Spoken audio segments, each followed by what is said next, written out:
Olá, bom dia. Queria agradecer o convite de estar aqui hoje, o Nuno e toda a equipe do Seminário Outros Bairros. Para mim é muito importante estar aqui trocando e aprendendo com experiências geograficamente tão distantes, mas simbolicamente tão próximas do que a gente está vivendo, desenvolvendo lá no Brasil. Eu formei em arquitetura na Escola de Arquitetura e Urbanismo da Universidade Federal de Minas Gerais e coordeno esse projeto que eu vou contar um pouco aqui para vocês.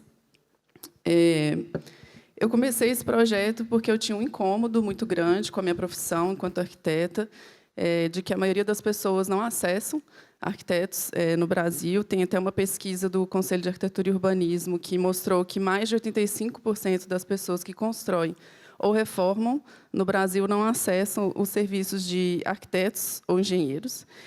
E aí eu quis entrar no mestrado para entender um pouco dessas barreiras, por que a gente não chega até as pessoas, e tentar propor uma forma de atuar enquanto arquiteta profissional mesmo, mais próximo das pessoas que estão sempre construindo as suas casas, construindo as cidades.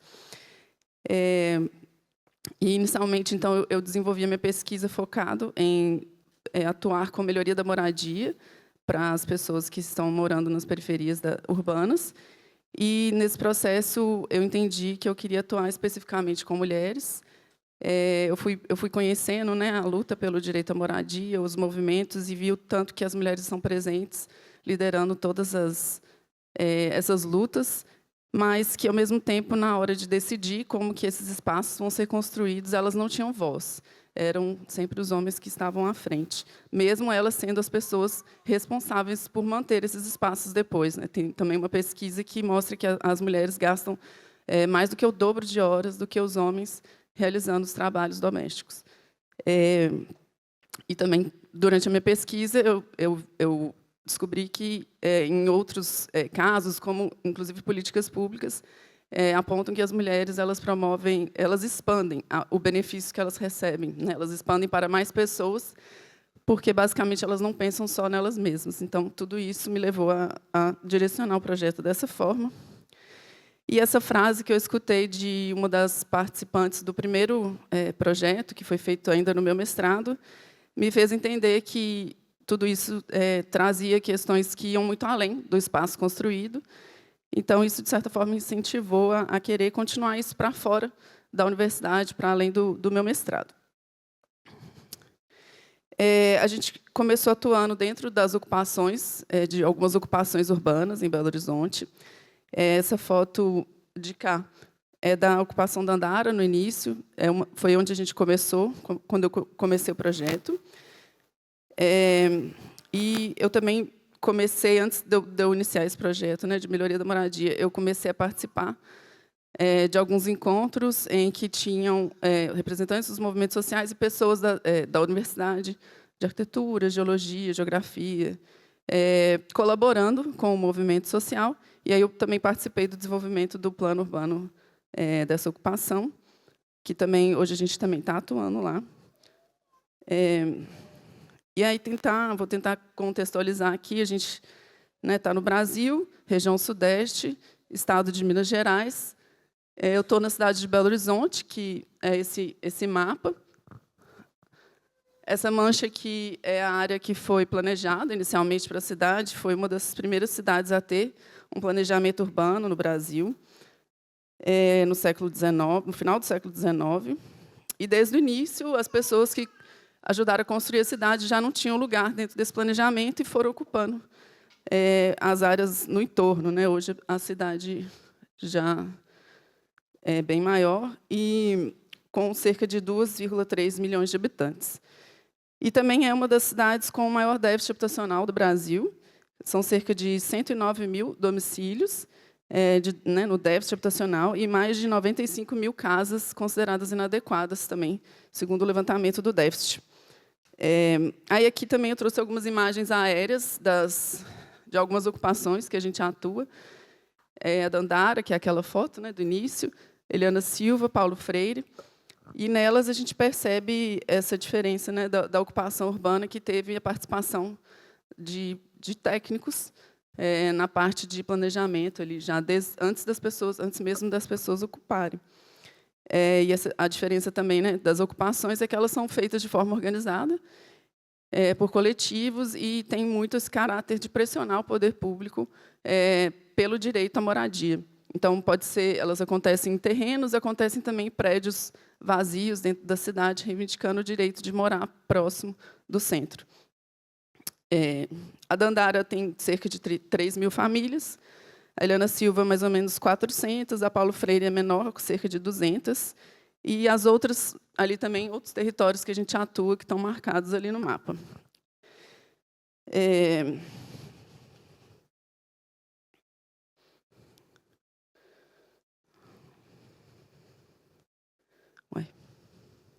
Isso. Então, dentro desse contexto, né, a gente atua com as moradias autoproduzidas. E aqui eu trouxe um trecho do artigo da Silke e da Thaís, que ressalta essa contradição nas cidades brasileiras, de que, apesar das cidades serem, o urbanismo, né, ter sido sustentado pela autoprodução das moradias, eles são extremamente estigmatizados, né, são regiões sempre que sofrem todo tipo de preconceito, de abandono do poder público. Dentro dessa contradição, que né, que no Brasil já foi feito também um levantamento de que o salário mínimo ele é cerca de 5 vezes menor do que seria necessário para cobrir as necessidades básicas de uma família. Então, se toda moradia na cidade fosse produzida para que as pessoas comprem a sua moradia ou aluguem a sua moradia dentro do mercado formal, essas pessoas teriam que ganhar muito mais.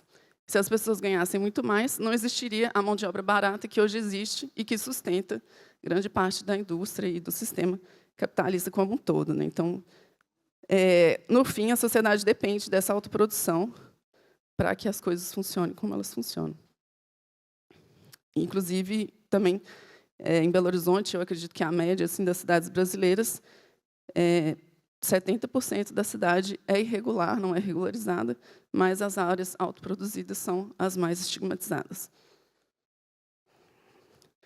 Aí eu vou tentar explicar um pouco do método que eu desenvolvi, né, um método como a gente trabalha, que a gente chama de assessoria técnica, contando uma história de uma das mulheres. Essa foto ela trouxe para mim, num dos primeiros encontros, que eu pedi para ela trazer fotos da casa e fotos do que ela mais gosta e do que ela menos gosta na casa, porque a ideia do nosso projeto é conhecer a casa através do olhar das moradoras, antes da gente ir com o nosso próprio olhar, e ela trouxe essa foto dessa torneira, porque era o único ponto de água que ela tinha, ficava na frente da casa, e ela estava muito baixa, ela não conseguia nem enfiar um balde para encher água, o tanque ficava no fundo, então era um grande transtorno, que o marido dela sempre falava que ia resolver, e nunca resolvia.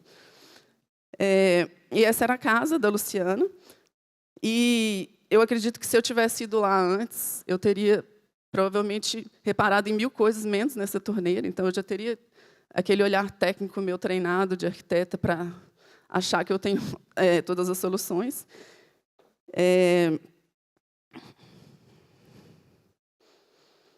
E aí, então, a gente começou um processo de desenvolver o projeto de melhoria da casa dela, de uma forma que ela fosse aprendendo todas as etapas.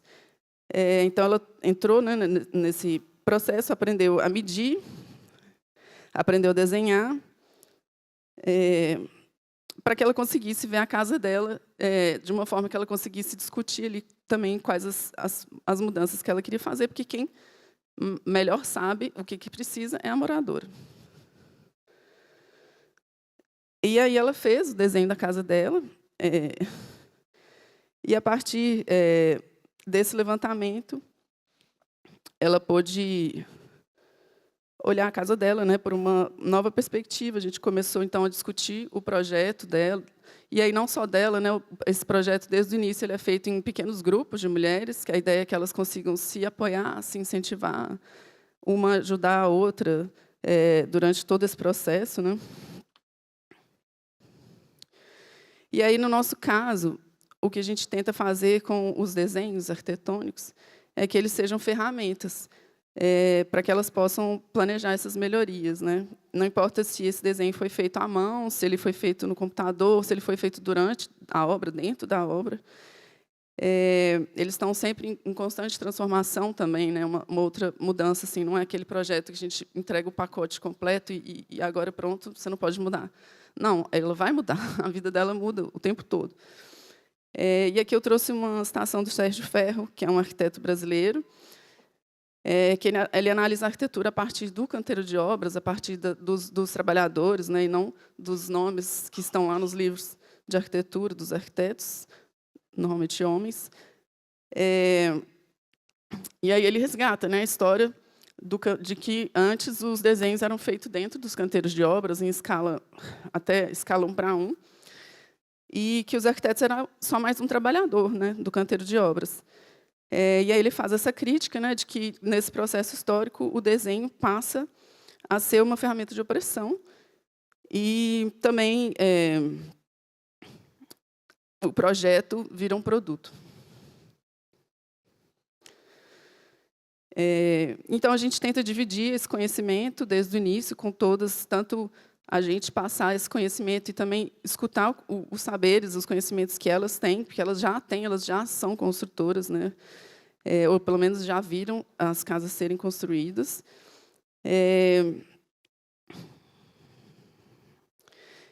E aí, depois que a gente desenvolve esse projeto juntas, né, já temos ali os desenhos, as plantas, a gente passa também a fazer outras atividades de quantificação. Então, aqui a gente está calculando a quantidade de materiais que vai precisar para a obra.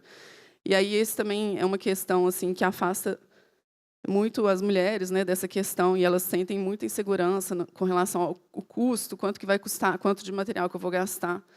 E aí, aqui a gente alinha junto, né, os conhecimentos sobre áreas, metros quadrados, quantidades, e aí a gente também desenvolveu algumas cartilhas que calcula para elas como que transforma 1 metro quadrado em quantidade de tijolos, quantidade de areia, de cimento. E também partimos depois para a questão dos orçamentos, né? E aí foi interessante que, nesse primeiro grupo, lá, quando eu fiz, ainda dentro da minha pesquisa de mestrado, quando a gente foi para a parte de orçamentos, elas assustaram, falaram, nossa, está muito caro fazer isso tudo aqui que a gente sonhou. E aí foi quando elas tiveram a ideia de aprender a construir também, de não só planejar, mas também aprender a construir, porque assim elas poderiam economizar com a mão de obra. E aí eu convidei uma mulher, que é pedreira, mestre de obras no Brasil, e ela veio ensinar as mulheres alguns ofícios da construção. E aí, nesse momento, a gente já consertou a torneira da Luciana, levantou a torneira, fizemos também a instalação da descarga do vaso sanitário, que também não tinha, e fizemos isso tudo em uma manhã. Então, assim, imagina o trabalho que o marido dela ia ter e não conseguiu parar para fazer. Agora eu vou parar aqui a minha apresentação para mostrar um vídeo dessa experiência que eu acho importante a gente escutar elas também. Depois, acho que eu vou precisar de ajuda, talvez, aqui.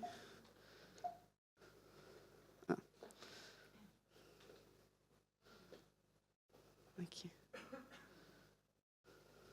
Então, a gente tem que tirar as medidas e desenhar. E aí eu vou pedir para vocês fazerem isso. Nós, gente, a gente vai aprender a medir as coisas, aprender a fazer coisas diferentes que a gente nunca tinha feito, né? A gente mede tudo. Tudo que a gente mede com cabo de vassoura. Falei, tô chique demais.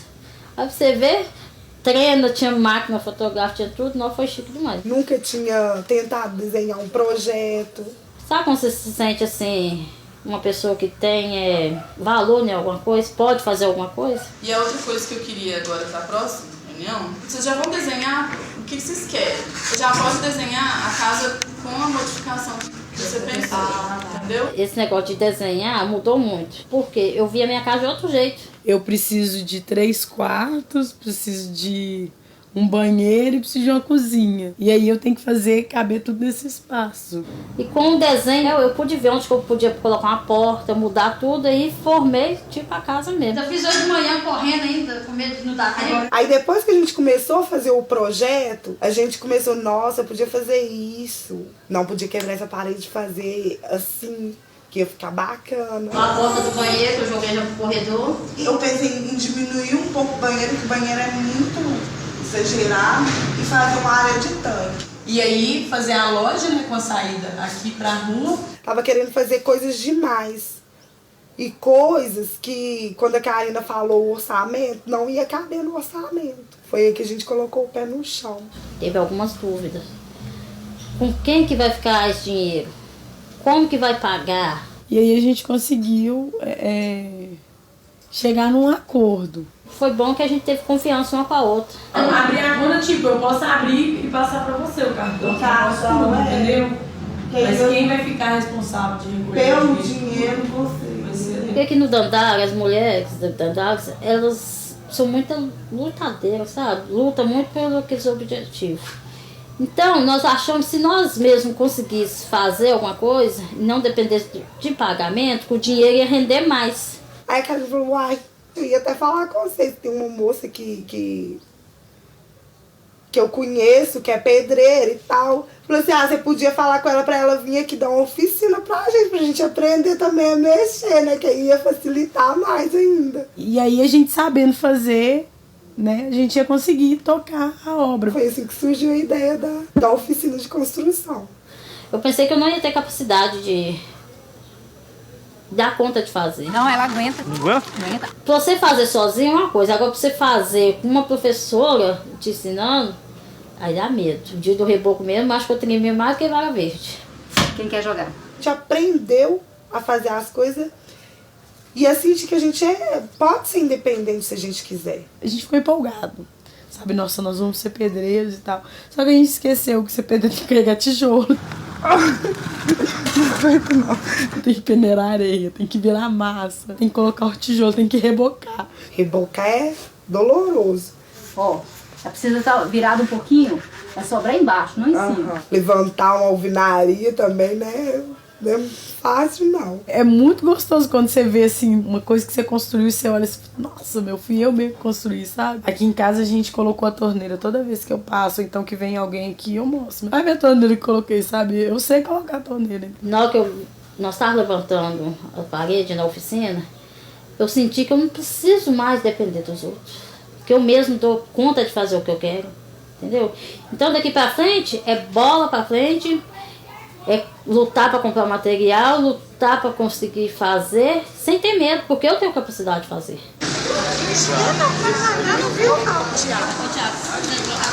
Deixa 6,550. É, 650. Vocês me venceram.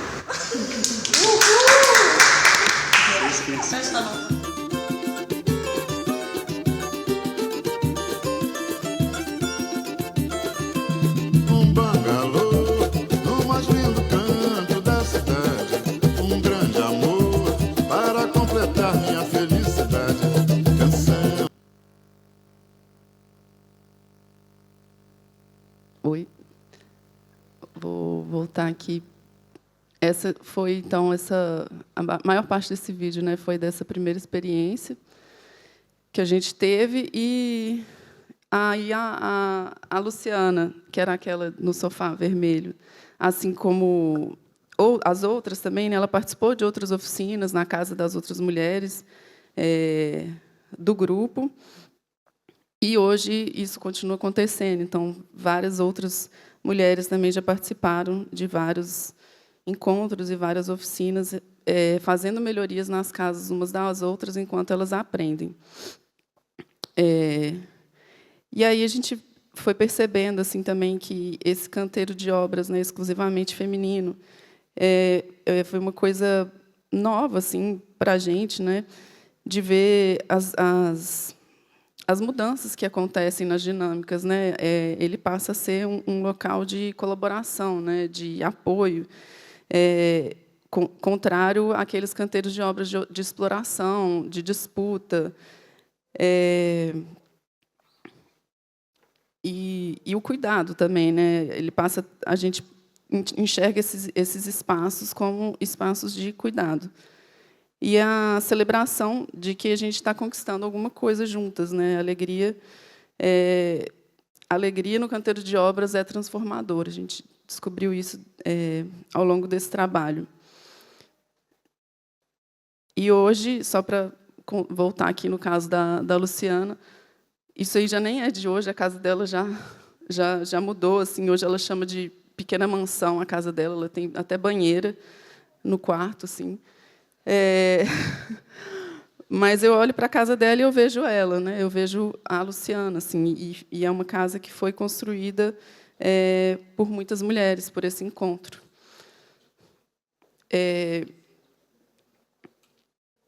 Então, hoje, a gente é uma instituição sem fins lucrativos, nos formalizamos em 2018, e a gente tem alguns pilares, também algumas premissas do que a gente acredita nesse trabalho que a gente faz. Então, a gente entende a assessoria técnica como um direito a todos, todos, independente da normatividade, né, da burocracia envolvida naqueles espaços. A gente acredita na simplificação do acesso a esses serviços sem a burocratização como barreira, porque a gente sabe que isso, na maioria das vezes, o que ela faz é virar uma barreira para que as pessoas que, às vezes, mais estão numa situação mais vulnerável não acessem esse projeto, né, ou essa política. E a gente acredita em métodos flexíveis e que se moldem às diferentes realidades e processos que visam ganhos de autonomia e não processos que formam dependências. A gente também acredita na escuta e no compartilhamento como um dos principais norteadores assim, de qualquer projeto, qualquer trabalho que a gente faça, e nas decisões tomadas em conjuntos e responsabilidades compartilhadas. Então, inclusive, essa parte do mão na massa, delas aprenderem a construir, foi desse processo de escuta, de entender que elas queriam e trazer isso para dentro do projeto. Isso poderia não ter acontecido se eu tivesse chegado lá já com um método muito fechado, não vai ser assim, vai terminar assim, vou entregar um projeto executivo e acabou. Então, resumindo, né, a gente está sempre falando de troca de conhecimento, ganhos de autonomia e cuidado.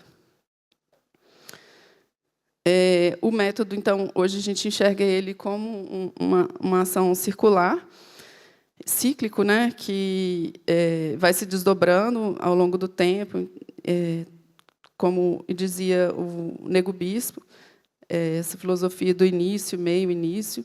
Então, a gente começa o processo ali na mobilização comunitária, né, chamando as mulheres para participar. Depois, a gente parte para a escuta, compartilhamento, desenvolvimento dos projetos, depois, né, na criação, cocriação, planejamento coletivo, junto com elas. Partimos para o mão na massa, para execução, construção coletiva, através de mutirões, capacitações e oficinas. E aí, no fim, essas mulheres se tornam multiplicadoras de tudo aquilo que elas aprenderam. Elas acabam também formando seus próprios coletivos, formando seus outros próprios projetos dentro dos territórios, e viram também mobilizadoras para que a gente continue e comece a mobilizar de novo novos grupos, novos projetos.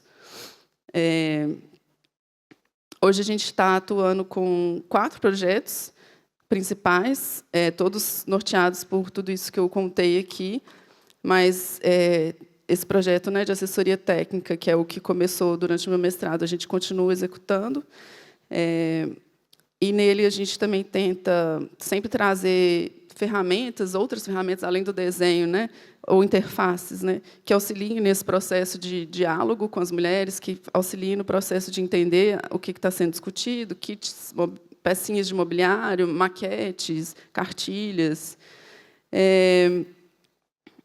E aqui é só um exemplo também de uma casa que ela parte sempre do desenho da moradora, né, do que ela sonha ali.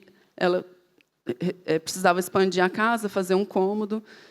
E então ela fez esse projeto que contemplou essas questões todas de iluminação natural, ventilação, até material natural ela usou, né? Ela usou tijolos ecológicos. E o outro projeto que a gente tem hoje é mais focado na capacitação de mulheres que querem trabalhar na construção civil e na formação de uma equipe nossa de obras. Então, hoje a gente tem uma equipe. Aqui a gente faz a capacitação sempre vinculada à melhoria da moradia. Então, elas são capacitadas enquanto estão realizando alguma melhoria na casa de alguma mulher que já foi assessorada, que já tem o projeto de reforma dela, de melhoria da casa dela. E essa equipe de obras nossa também hoje está indo para a casa de mulheres que precisam de realizar melhorias nas suas casas, e elas executam a reforma completa ali daquele cômodo, conforme desejado pela moradora. E são mulheres que nunca tinham construído antes, então é um processo também lento que a gente vem fazendo.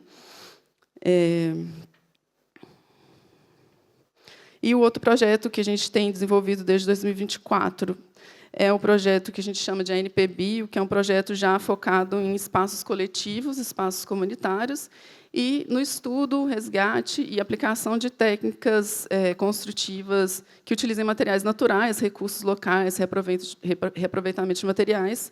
Isso a gente trouxe para o espaço coletivo, muito nessa intenção também de ter uma maior visibilidade dentro dos territórios dessas técnicas, que às vezes já até existiram e foram esquecidas ou suprimidas pela lógica do capitalismo e da industrialização dos materiais. Aqui a gente começou trabalhando no Centro Cultural da Paulo Freire. A gente fez banco de taipa, tinta de terra, forro de bambu, piso de terra, e sempre num processo de aprendizado junto com elas e também de teste, né? Testando muito, porque é uma situação que não seria considerada ideal para a aplicação dessas técnicas, que seria num terreno natural, né? A gente está trabalhando dentro de construções já feitas, autoproduzidas, com materiais industrializados e que muitas das vezes a gente nem sabe como que foi construído, então a gente tem que ir ali testando a combinação do cimento com a terra, mas tem sido um processo muito, muito legal e também de muito aprendizado. A gente fez também o telhado, uma parte do telhado caiu com as chuvas. Aí a gente fez um telhado verde, também nesse mesmo processo, junto com as mulheres. E aí é muito bonito também de ver hoje esse telhado florindo, ali no meio urbano tão denso, e as mulheres cuidando dele, né? Aqui, já caminhando para o final, assim, a gente então iniciou em 2013 com o meu mestrado. Em 2018 a gente se formalizou como uma instituição sem fins lucrativos, e em 2024, pela primeira vez, a gente fez uma parceria com o poder público, aqui nesse caso com o município de Belo Horizonte. Foi um recurso que a gente conseguiu via emenda parlamentar, mas que, por ser ano eleitoral, tinha que ser repassado para o município, não podia ser repassado direto para a sociedade civil. E aí a gente executou esse projeto de assessoria técnica junto com o poder público em 2024. E isso é um processo que vem acontecendo também de uma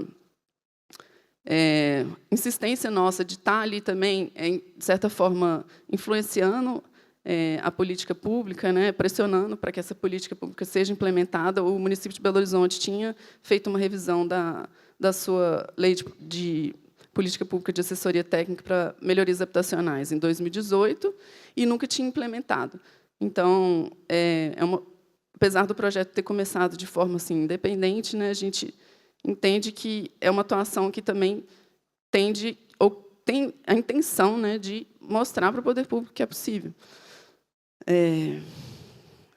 A gente também já está executando o projeto de assessoria técnica com o Estado, diretamente com o Estado. Isso a gente está fazendo agora, começando no ano passado, estamos fazendo esse ano também. E, desde o fim do ano passado, a gente ganhou um edital do governo federal, promovido pelo Ministério das Cidades, a partir da Secretaria Nacional de Periferias. Inclusive, é uma secretaria que foi criada agora no governo atual, e é uma secretaria que, ao meu ver, é, de certa forma, inovadora, no sentido de que eles estão conseguindo trazer o recurso, de fato, para onde ele precisa chegar. Porque a maioria dos recursos dos programas habitacionais acabam indo para as grandes empreiteiras, né? E aí esse projeto ele prevê a execução de soluções baseadas na natureza, o que a gente chama, né, as SBNs, para resolver questões urbanas de água, solo e temperatura, ou seja, né, drenagens, contenções, etc., em territórios periféricos, né? Então, e uma outra premissa do projeto é ele ser construído junto com a comunidade, muito parecido com o que a gente já faz. Então, a gente, inclusive, ficou em primeiro lugar no edital, que é muito o que a gente já faz, o que eles estavam querendo, né? Construir junto com a comunidade um projeto e executar esse projeto por meio de capacitações dos moradores. E esse território era um território que eles mesmos do Ministério já tinham direcionado, a gente teve que aplicar para lá. É a região da Isidora, em Belo Horizonte, que é conhecida por ser um dos maiores conflitos fundiários da América Latina, envolvendo cerca de 8.000 famílias, e é uma área de uma enorme importância ambiental para Belo Horizonte. Para vocês terem uma ideia, só nessa área já foram mapeadas cerca de 280 nascentes, e 60 córregos. Então, por isso também a aplicação das soluções baseadas na natureza, né?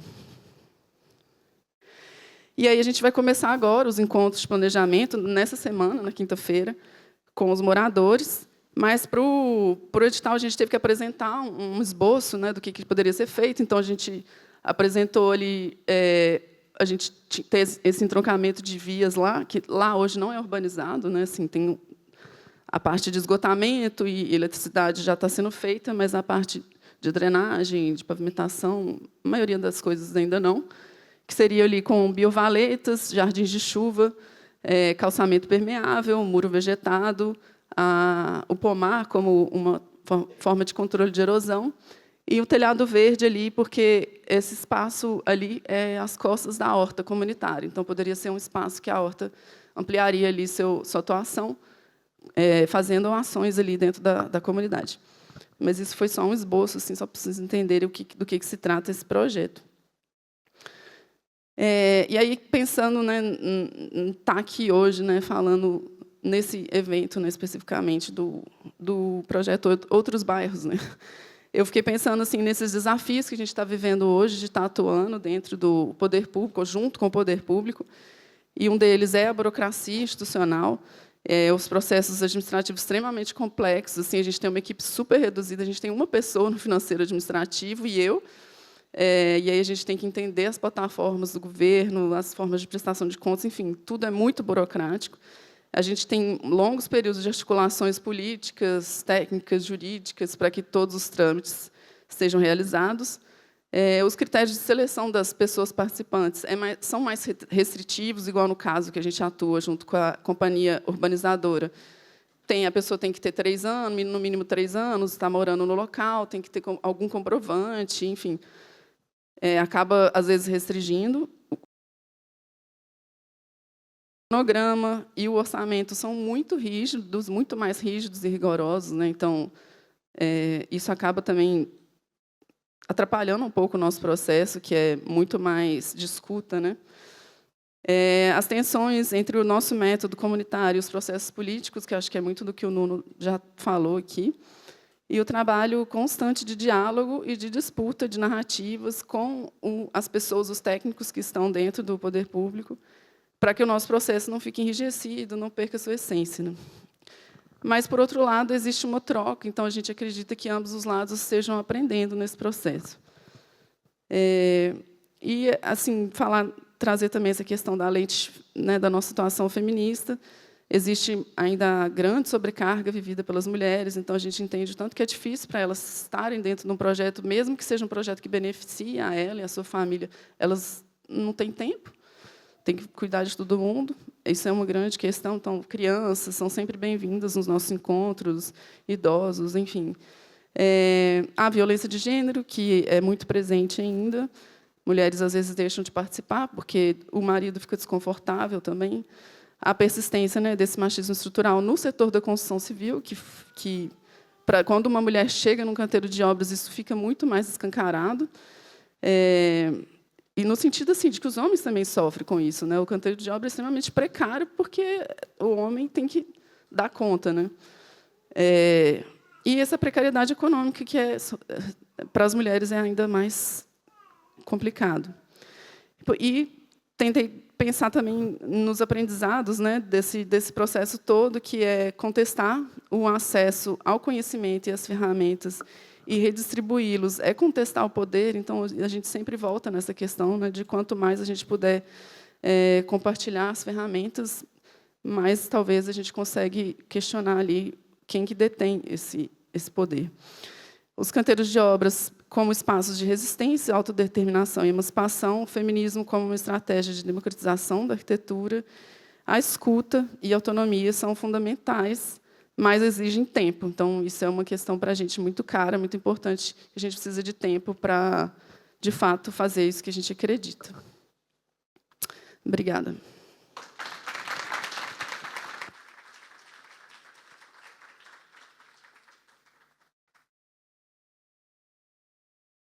Muito obrigada, Karina. Vamos abrir espaço para duas perguntas, caso Tem perguntas? Ok.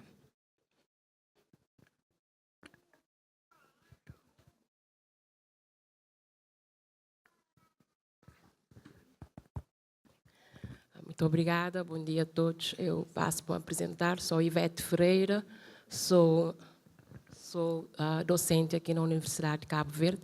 Desculpem, estou meio gripada, mas vou fazer um esforço para falar, porque de facto é muito interessante. Eu sou professora no curso de História e Geografia, no caso, professora de Geografia, e para mim é um prazer estar aqui, porque interesso-me muito por essas questões da informalidade urbana, e tenho, nos últimos anos, pesquisado e me aperfeiçoando um bocado mais nessa temática. Então, eu queria, primeiramente, dar os parabéns aos organizadores deste seminário internacional e dizer que, de facto, ver essa experiência que a Karina nos traz é muito gratificante, sobretudo para a nossa realidade, porque, de facto, quando vemos que organizações da sociedade civil fazem esse esforço de colaborar onde há claramente uma ausência do Estado, faz-nos lembrar da nossa fragilidade aqui em Cabo Verde. Tanto que a informalidade urbana aqui em Cabo Verde tem o rosto feminino. As mulheres carregam diariamente esse desafio de conseguir ter acesso a uma habitação condigna. Eu nem digo habitação, a terem um abrigo, porque, no caso, muitas vezes nem chega a ser uma habitação, mas sim um abrigo.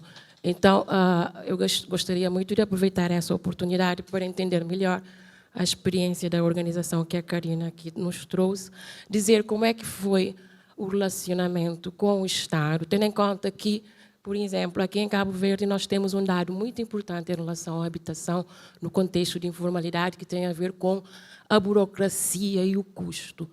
Existem estudos que provam que entre fazer uma habitação de forma formal, né, legal, antes de começar a empreender a obra propriamente dita, os gastos entre a elaboração do projeto, a aprovação do projeto, a licença para a construção, ronda os 450 mil escudos. Então, é muito custoso, para além de ser burocrático. Ter essas experiências da sociedade civil para, e aí que concordo com a Karina quando ela diz que é para provar ao Estado que é possível ter experiências participativas e não muito custosas e ajudar as pessoas a terem o acesso à habitação, é importante ter em consideração a burocracia e os custos. E aqui nem é só na matéria da habitação, também no planeamento. Por exemplo, os planos detalhados. Não é? Há muitos municípios que não fazem planos detalhados porque é uma burocracia gritante a nível dos procedimentos burocráticos e legais que têm que ser respeitados. Isso faz com que as pessoas fazem como acham e têm possibilidade de fazer. Então, eu gostaria que a Karina, se pudesse, comentasse um pouco mais como é que o Estado depois veio a entrar nesse projeto vosso e se isso terá efetivamente facilitado, não é, os procedimentos burocráticos para também ajudar a que essa experiência fosse, ou seja, mais leve e eficiente possível. Eu ficaria por aqui. Muito obrigada.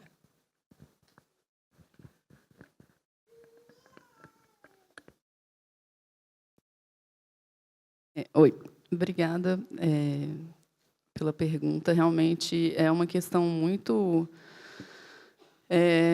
complexa. Assim, a gente realmente tem que ter um pouco dessa militância mesmo, né, de querer estar ali discutindo, debatendo e reforçando os nossos pontos.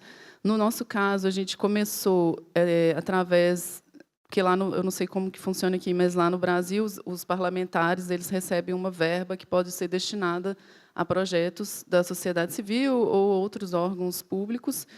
E a gente viu que tinha uma deputada que estava com um edital aberto. Normalmente, os deputados entregam para quem eles querem, mas, nesse caso, ela estava com um edital aberto, a gente se inscreveu, e foi um processo longo, isso demorou uns 3 anos. Assim. Então, entre a gente ser selecionado e aí como a gente tinha que o recurso não podia vir para a gente, tinha que ir para o município, aí a gente foi até a Companhia Urbanizadora de Belo Horizonte, já agendou uma reunião, apresentou o nosso projeto para o presidente da companhia, e aí começa toda essa articulação com os técnicos, porque, por mais que tenha a instituição, né, a gente fala do Estado e tudo mais, por trás do Estado tem pessoas, e tem técnicos que, às vezes, entendem o que a gente está propondo, às vezes não. Né? Então, no caso, a gente deu sorte, eu poderia dizer, né, que tinha uma coordenadora lá que entendia o que a gente estava propondo e comprou essa ideia também.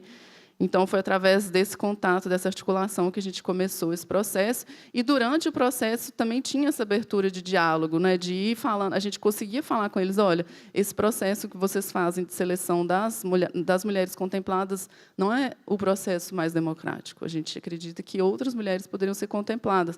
E aí tudo vai sendo discutido. Lógico que a gente também tem que abrir mão de algumas questões. Mas é isso, é um constante...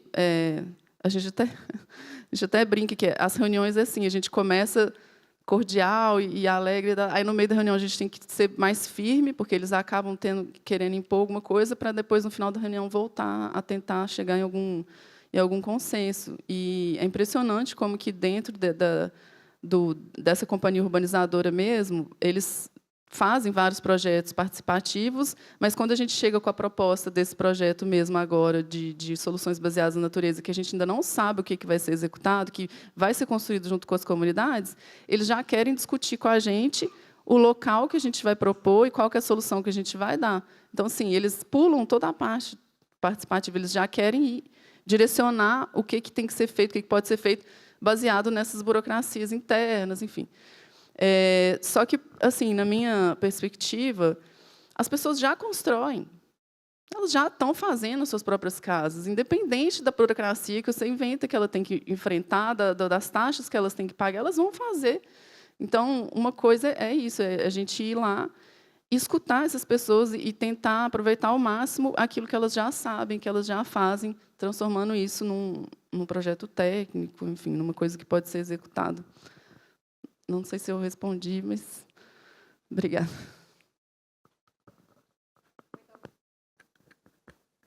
Muito obrigada, Karina. Penso que já não há mais inscritos. Só peço que sejam intervenções sucintas, porque já estamos a ultrapassar um bocado o horário. Sim, eu prometo não fazer o mesmo. Era só uma questão sobre os materiais. O que eu queria saber é, eu vejo que, por exemplo, as casas autoconstruídas do Brasil e aqui em Cabo Verde têm materiais muito diferentes. Não percebo nada de arquitetura nem de materiais. A minha questão é sobre o mercado. Se o mercado acaba por distorcer e definir materiais que talvez, ou processos que talvez não sejam os melhores e os mais económicos e viáveis. E como é que nós podemos ultrapassar isso, basicamente? É exatamente isso que acontece, né? O mercado ele acaba direcionando as pessoas a usarem, no nosso caso, né, o tijolo cerâmico com cimento, que é um processo extremamente cansativo para o corpo, né? Você fazer uma alvenaria, você rebocar, é horrível, doloroso, como elas falam no filme, gasta muito material, desperdiça muito material, e esse incômodo também é que fez a gente trazer esse projeto que a gente está usando terra e bambu nas construções. A forma como a gente encontrou de trazer esse contraponto foi fazendo isso de uma forma pedagógica. Antes de começar, de propor o projeto, a gente faz ciclos de conversa, a gente faz aulas, chama pessoas de outros coletivos, até de outros países, pessoas que têm estudos com arquiteturas indígenas, tradicionais, pessoas que têm estudos com arquiteturas ancestrais de África também. Então, a gente começa a levantar essas questões na cabeça das mulheres, e aí, depois, juntas, a gente pensa uma intervenção e faz isso também em forma de oficinas, né? Então, elas vão aprendendo.